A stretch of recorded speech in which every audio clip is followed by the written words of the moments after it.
दोस्तों, ये है बिहार।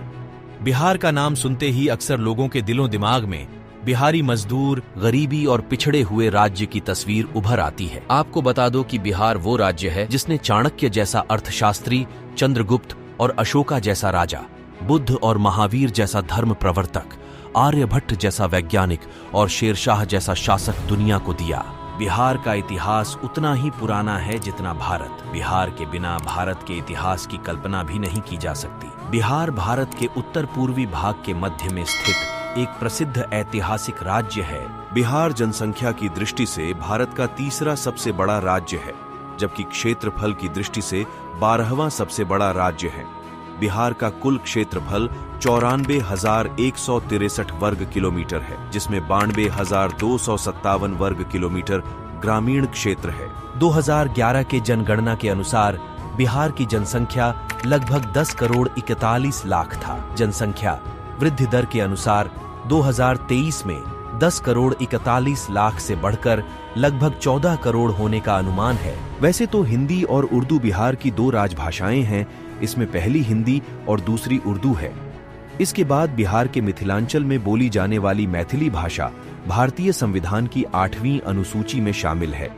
इसके अलावा बिहार में भोजपुरी, मगही, अंगिका और बज्जिका बोली जाने वाली अन्य प्रमुख भाषाओं और बोलियों में शामिल है। 2011 की जनगणना के अनुसार बिहार में हिंदू धर्म सबसे अधिक पालन किया जाने वाला धर्म है, जो कुल जनसंख्या का लगभग 82.7% है। इस्लाम दूसरा सबसे अधिक पालन किया जाने वाला धर्म है, जिसका लगभग 16.8% आबादी पालन करती है। राज्य में जैन और ईसाइयों की भी अच्छी खासी आबादी है। 15 नवंबर सन 2000 को बिहार के दक्षिणी हिस्से को अलग कर एक नया राज्य झारखंड बनाया गया। बिहार के उत्तर में नेपाल, दक्षिण में झारखंड, पूर्व में पश्चिम बंगाल और पश्चिम में उत्तर प्रदेश से सीमा साझा करता है। आपको पहले ही बताया कि बिहार का इतिहास उतना ही पुराना है जितना भारत। बिहार के बिना भारत के इतिहास की कल्पना भी नहीं की जा सकती। मौर्य काल से ही यहाँ बौद्ध धर्म के लोगों की आबादी बहुत ज्यादा थी और उनके रहने की जगह को विहार कहा जाता है। ऐसा माना जाता है कि इसी विहार से बिहार शब्द की उत्पत्ति हुई है। बिहार का पुराना नाम मगध था। इसकी राजधानी पाटलिपुत्र हुआ करती थी, जिसे आज पटना कहा जाता है। इसी मगध का राजा जरासंध था, जिसका वर्णन महाभारत में भी किया गया है। महाभारत के युद्ध के दौरान मगध का राजा जरासंध ने श्री कृष्ण के खिलाफ युद्ध किया था, जिसका वर्णन महाभारत में भी किया गया है। मगध पर नंद वंश, मौर्य वंश, गुप्त वंश के राजाओं ने शासन किया। भारत के महान सम्राट चंद्रगुप्त मौर्य इसी मगध की धरती पर पैदा हुए थे। चंद्रगुप्त मौर्य के पोते और भारत के सबसे महान शासक सम्राट अशोक की महानता के किस्से आप सभी ने बचपन में स्कूल किताबों में पढ़े ही होंगे। सम्राट अशोक द्वारा स्थापित अशोक स्तंभ को भारत सरकार ने आजादी के बाद भारत के राजकीय चिन्ह का दर्जा दिया। अपने जीवन काल में कभी भी हार का मुंह नहीं देखने वाले गुप्त वंश के चौथे सम्राट समुद्रगुप्त ने भी इसी मगध के जरिए पूरे भारतवर्ष पर शासन किया था। उनके शासन काल को भारत को स्वर्ण युग कहा जाता है और भारत को सोने की चिड़िया जैसी उपाधि भी उन्हीं के शासनकाल में मिली थी। आज पूरा भारत जिस चाणक्य नीति की बात करता है, उस चाणक्य नीति के रचयिता चाणक्य इसी बिहार की धरती पर जन्मे थे। माता सीता का जन्म बिहार के सीतामढ़ी में ही हुआ था और रामायण लिखने वाले महर्षि वाल्मीकि भी बिहार के ही थे।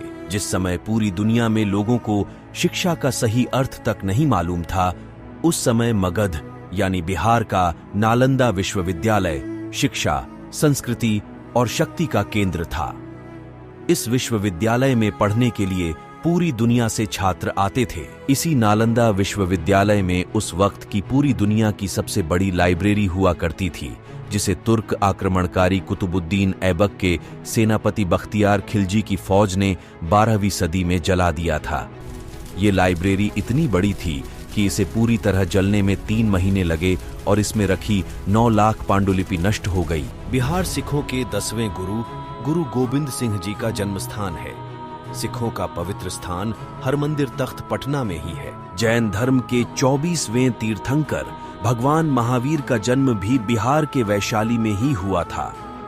उन्होंने अपना पहला उपदेश भी बिहार के राजगीर में ही दिया था। बौद्ध धर्म का प्रमुख तीर्थ स्थल बोधगया बिहार में ही है। इसी बोधगया में बोधि वृक्ष के नीचे भगवान बुद्ध को ज्ञान की प्राप्ति हुई थी। देश के विभिन्न राज्यों में आपको बिहार के मजदूर देखने को तो मिलेंगे ही, जो कुछ पैसे अधिक कमाने के लिए दिल्ली, मुंबई, चेन्नई, पुणे और केरला आदि जाकर मजदूरी करते हैं। लेकिन एक बात और है कि ये वही राज्य है जो देश को सबसे अधिक आईएएस देता है। ये बताता है कि बिहारी वाकई में बहुत मेहनती होते हैं, इसलिए बिहार को आईएएस का फैक्ट्री भी कहा जाता है। आपको बिहार के बारे में यह जानकारी कैसी लगी, इस बारे में कमेंट करके जरूर बताएं। अगर आप भी बिहार के बारे में कुछ बताना चाहते हैं तो कमेंट सेक्शन के जरिए जरूर बताएं। ऐसी ही और वीडियो देखने के लिए हमारे YouTube चैनल को सब्सक्राइब जरूर करें और Facebook पेज को भी फॉलो करें। तो मिलते हैं अगले वीडियो में, तब तक के लिए जय हिंद।